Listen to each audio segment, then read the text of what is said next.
یو افغان ترې جوړ کړو چې له کابل تر اټک لوی افغانستان ترې جوړ کړو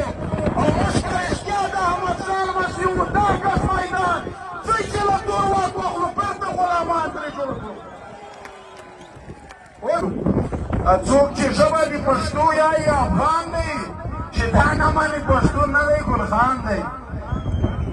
او څوک چې خپل تاریخ ته شا کړي هغه ورک شي. موږ ته پاتې دا وصیت له باچا خان دی دا د خپل قاید اعظم دی مبارک شه خو زما د خپل ابدال او میرویس خان دی.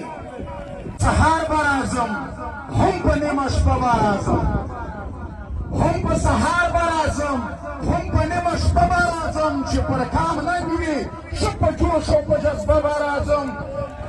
او له دې وطن مې د چا پلار منې کولی نه شي له دې وطن مې د چا پلار منې کولی نه شي دا مې خپل کلی خپل ولس دی خامخا به راځم او تورمخې ته پر ما هزار پابندۍ ولګوه تورمخې ته پر ما هزار پابندۍ ولګوه خو زه منظور پښتون یم بیا به راځم بیا به راځم. هغه خپل بدنام شو چا به چې موږ بدنامولو هغه خپل بدنام شو چې اویا کاله په وردۍ پټو هغه بدنام شو او نارې پرې وشوېله ټکه تر کابله پورې نارې پرې وشوېله ټکه تر کابله پورې دغه تورمخی سړی نه دی مکمل بدنام شو.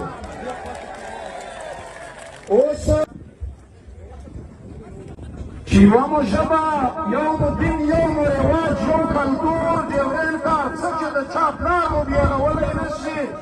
ګیلونه موږ د لوی ستر احمدشاه لمسی یو نو دا بادار دغه لنګمار مو بیغولی نه شي.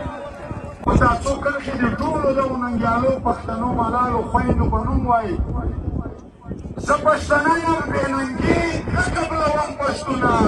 د ننګ میدان ته څنګ په څنګ در سره ځم پښتونه ته به د حق چغې ویې د لښکر سر ته به ځې زه به د ننګ ډکې مصرې درته کوم پښتونه د زرغونې انا لمسی یم ستا دعا پکار ده د وخت ملاله یم زلمي لپاره وم پښتونه الله دې نه کړې که شهید شولې په ننګ کې وطن په دار د زلفو به تبن درته ګنډم پښتونه. په یار مې سختې نه لورېږي خو په خپل کام مې زړه ګردېږي که لالی مرې ته پاتې کېږي که تور وربل مې راتېږي پر وطن ننګ دی لالی نه مانې کومه